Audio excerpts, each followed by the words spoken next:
మిత్రులారా, అద్దంకి దయాకర్ మాట్లాడిన మాటలు దాదాపు అందరూ మీరు వినే ఉంటారు. అంటే హరీష్ రావు గారిని, అదేవిధంగా కేటీఆర్ గారిని, కేసీఆర్ గారిని తిడితే పెద్ద నాయకుడిని అయిపోతానని చెప్పేసి అద్దంకి దయాకర్ పగటి కలలు అంటున్నాడు. దాంట్లో భాగంగానే ఈరోజు ఇష్టం వచ్చినట్టు మాట్లాడుతున్నాడు. అద్దంకి దయాకర్కు బుద్ధి ఉందా లేదా అని చెప్పేసి ఒక్క క్షణం ఆలోచిస్తే అసలు ఏంది ఆయన అని అంటే, మనిషి అనుకుందామంటేనేమో బుద్ధి లేదు. అద్దంకి దయాకర్కు మనిషి అనుకుందాం అనుకుంటే బుద్ధి లేదు. సరే గాడిద అనుకుందాము అనుకుంటే తోకలేదు.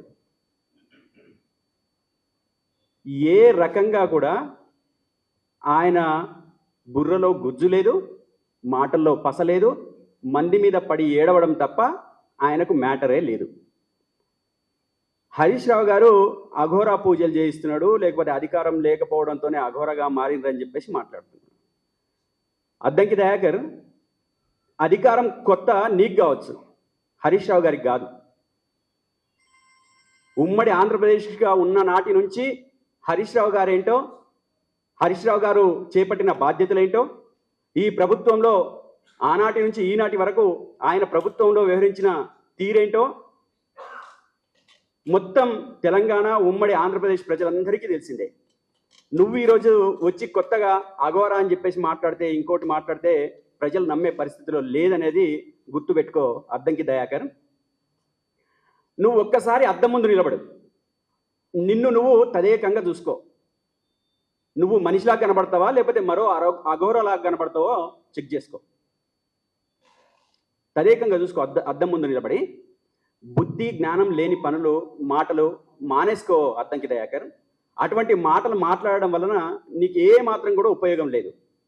ఏంది, చాలా మంచి పనులు చేస్తున్నాడు కాబట్టి రేవంత్ రెడ్డి గారికి మంచి పేరు వస్తుంది కాబట్టి దేశవ్యాప్తంగా హరీష్ రావు గారు ఈ పూజలు చేయిస్తున్నాడా? దేంట్లో మంచి పేరు వస్తుంది? చెక్ డ్యాములను పేల్చేయడంలో మంచి పేరు వస్తుందా? కేసీఆర్ గారు ఆ రోజు నిర్మించి తెలంగాణ రాష్ట్రం మొత్తానికి నీళ్లు అందివ్వడానికి కట్టించిన డ్యామ్లను, చెక్ డ్యామ్లను కట్టిస్తే అవి కూలగొట్టడంలో మంచి పేరు వస్తుందా? లేదు, కూలిపోని కాళేశ్వరం గురించి కూలేశ్వరం అని చెప్పేసి అబద్ధాలు చెప్పి అదే కాళేశ్వరం నుంచి ఈరోజు తెలంగాణ రాష్ట్రానికి నీళ్ళు ఇస్తున్నవే, ఆ అబద్ధపు మాటలు, మోసపు మాటలు, దుర్మార్గపు మాటలు, నీచపు మాటలు, దుష్ట చతుష్టయపు మాటలు మాట్లాడిన మీకు రేవంత్ రెడ్డి చాలా మంచోడుగా కనపడుతున్నాడా? పైగా హరీష్ రావు గారు క్రిమినల్ పనులు చేస్తున్నాడు అని చెప్పేసి మాట్లాడుతున్నావు. అసలు క్రిమినల్ అనే పదానికి మారు పేరు, లేదా క్రిమినల్ అనే పదానికి ఒక మనిషిని చూపించాలని చెప్పేసి అంటే ఎవరికి చూపించాలో తెలుసా? నువ్వు పని చేస్తున్న, నువ్వు కూలి తీసుకుంటున్న నాయకుడు రేవంత్ రెడ్డి గారు. ఈ మధ్యనే 3-4 రోజుల క్రితము ఏడీఆర్ సంస్థ క్రిమినల్ లిస్టుని తీస్తే, రైట్ టు యాక్ట్ ప్రకారం క్రిమినల్ దాని ప్రకారం తీస్తే 89 క్రిమినల్ కేసులతోని మొట్టమొదటి స్థానంలో ఉన్నాడు దేశవ్యాప్తంగా. ఎవరు తెలుసు కదా? యనుమూల రేవంత్ రెడ్డి, గౌరవనీయులు తెలంగాణ రాష్ట్ర ముఖ్యమంత్రుడు. ఇంతటి ఘోరమైన చరిత్ర, ఇంత దరిద్రమైన చరిత్ర ఇప్పటిదాకా పరిపాలించిన ఉమ్మడి ఆంధ్రప్రదేశ్ కావచ్చు, తెలంగాణ రాష్ట్రంలో ఉన్న ముఖ్యమంత్రి తెలంగాణ కేసీఆర్ గారు కావచ్చు, వాళ్ళకంటే ఈరోజు ఘోరమైన పరిస్థితులలో ఈరోజు ఉన్న పరిస్థితి ఒక్కసారి అర్థం చేసుకో. ఏ ముఖ్యమంత్రి అయినా క్రిమినల్ కేసులతోనే ఉండి దరిద్ర పరిపాలన చేసిన సందర్భం ఉందా? ఈరోజు హరీష్ రావు గారిని పట్టుకొని క్రిమినల్ అని, లేకపోతే అఘోరాని, క్షుద్ర పూజలు చేయిస్తున్నాడని చెప్పేసి ఇష్టం వచ్చినట్టు మాట్లాడతావా? దేంట్లో మనం రేవంత్ రెడ్డి గారిని, లేదా నువ్వు వంది బగాదిగా మారి ఈరోజు డంకా బజాయిస్తున్నావు కదా, అదే రేవంత్ రెడ్డి గారు ఏ ఒక్క రంగమైనా ఈ తెలంగాణ రాష్ట్రంలో ముందుకెళ్తున్న పరిస్థితి ఉందా? మీరు ఒకసారి చెప్పండి. ఏ ఒక్క సంఘం? నిన్నగాక మొన్న రియల్ ఎస్టేట్లో మొదటి స్థానంలో ఉన్న మనం 7వ స్థానంకు పడిపోయినాం తెలుసా? అది మర్చిపోయినావు, ఇష్టం వచ్చినట్టు మాట్లాడతావు.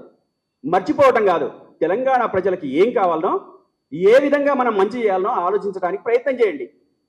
మీరు సబ్జెక్ట్ డైవర్షన్ చేసేసి తెలంగాణ ప్రజల దృష్టి మరలించడానికి మీరు ప్రయత్నం చేస్తే కనుక అది దేనికి ఉపయోగపడదు. మీరు అనుకుంటున్నారేమో దృష్టి మరలించేసి మనము గొప్పగా ఇంకా కొత్తగా ఏదైనా లబ్ధి పొందుదామని చెప్పేసి అనుకుంటున్నారేమో. అది మీ వల్ల కాదు, మీతోని సాధ్యం కాదు. తెలంగాణ ప్రజలు ఇప్పటికే డిసైడ్ అయిపోయినరు. తెలంగాణ ప్రజలు ఎప్పుడెప్పుడు ఈ కాంగ్రెస్ పార్టీకి సాగనంపుదాము, ఈ తెలంగాణ మళ్ళీ విముక్తి ఎప్పుడు చేద్దామని చెప్పేసి వాళ్ళు ఆలోచిస్తున్న పరిస్థితి ఉంది. ఇష్టం వచ్చినట్టు మాట్లాడి ఇష్టం వచ్చినట్టు చేయటం, నీకు కనీసం సభ్యత సంస్కారము అనేది లేదు. ఏ రకంగా మాట్లాడాలనేది తెలియదు. నువ్వు ఉన్న బలంగా ఇప్పటికిప్పుడే ఏ సబ్జెక్టు నేర్చుకోవడానికి కూడా నువ్వు సిద్ధంగా లేవు.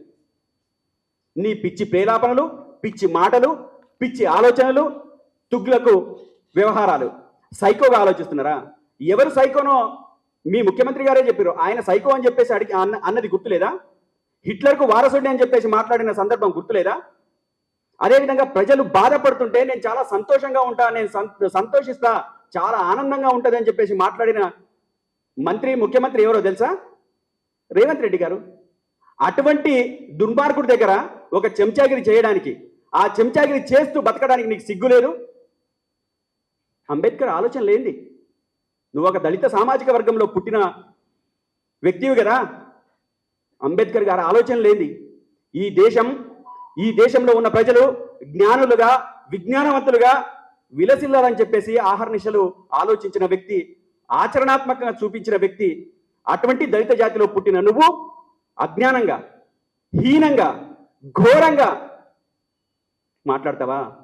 మంత్రాలకు చింతకాయలు రాలుతాయా? అద్దంకి దయాకర్, ఎవరైనా అట్లా చేస్తే ఒప్పుకుంటావా? ఏ రకంగానైనా చేస్తే ఒప్పుకుంటావా? మరి అదే నువ్వు మంత్రాలు చేయాల్సింది. మరి తెలంగాణ కోసం చింతకాలు రాలేటి ఏమో తెలుస్తుంది. దాన్ని వదిలిపెట్టమన్నాడు అంబేద్కర్ గారు. అటువంటి అజ్ఞానాన్ని ఎక్కడున్నా కానీ వదిలిపెట్టేసేయని చెప్పేసి మాట్లాడిండు. ఆ మాత్రం నీకు కించిత్ జ్ఞానం లేదా? ఇంచుమందం ఆలోచన లేదా? సిగ్గులేని మాటలు, నీచపు మాటలు, దుర్మార్గపు మాటల వెనక తెలంగాణ రాష్ట్ర ప్రజలకు దుర్మార్గమైన పాలన అందిస్తూ, వాళ్ళ జీవితాన్ని ధ్వంసం చేస్తూ, వాళ్ళ బతుకుల్ని చితుకు చేస్తూ వాళ్ళని ఆగం చేస్తున్న పరిస్థితి కనపడట్లేదా? ఏ సెక్టార్ తీసుకుంటావు తెలంగాణ ప్రజల గోస వినడానికి, బాధలు వినడానికి? కనిపించట్లే? కళ్ళేమన్నా కాకులు ఎత్తుకుపోయినాయని? నువ్వు ఒక మనిషివా? తెలంగాణ ప్రజల సమస్యల్ని పట్టించుకోకుండా, తెలంగాణ ప్రజల బాధల్ని పట్టించుకోకుండా, తెలంగాణ ప్రజల సుఖ సంతోషాల్ని పట్టించుకోకుండా, వాళ్ళు బాధల్లో ఉంటే నీళ్లు రాకుండా అడ్డుకుంటున్నారని చెప్పేసి అబద్ధాలు మాట్లాడతావా? మీరు మాట్లాడేది అబద్ధాలు. కనపడ్డ దేవుడి మీద ఒట్లేసి, కనపడ్డ మనిషి మీద ఒట్టేసి, మోసపు మాటలు చెప్పి, అబద్ధాలు మాటలు చెప్పి అధికారంలోకి వచ్చిన తర్వాత మీరు చేస్తున్నది ఏంది? మా కేసీఆర్ గారు ఎప్పుడు చెప్తారు, ఏరి కోరి ఒక ఆమె మొగుండికి తెచ్చుకున్నదట. ఏరి కోరి తెచ్చుకుంటే ఆ మొగుడు ఏం చేసిండు తెలుసా? ఎగిరెగిరి తిన్నిండట. అదే మీరు చేస్తున్నారు.